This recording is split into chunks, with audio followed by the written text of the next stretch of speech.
তাড়াতাড়ি চলো ভাই। প্রদীপ আমাকে অনেকগুলো টাকা দাও।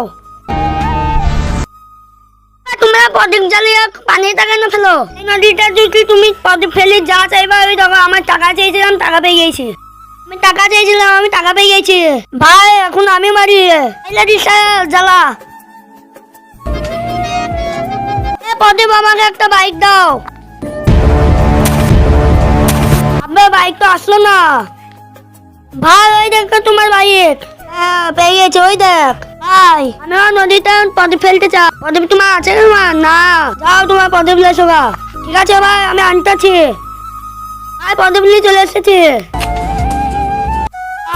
দেখবো তুমি কি মন্দির ঘরটিকে বেশি ভালোবেসে থাকো নাকি আল্লাহর ঘরটিকে বেশি ভালোবেসে থাকো। যদি তুমি আল্লাহর ঘরটিকে বেশি ভালোবেসে থাকো তাহলে এই ভিডিওতে একটা লাইক দিয়ে চ্যানেলটি সাবস্ক্রাইব করে দিবে। আর যদি মন্দির ঘরটিকে ভালোবেসে থাকো তাহলে কিচ্ছু করার দরকার নেই, আর কমেন্টে লিখে দাও আই লাভ ইউ আল্লাহ।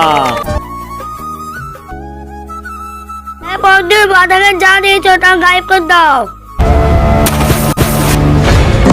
শালা এটা কি করলি? তোরা আবার টাকা দিয়ে কিনে নিবি।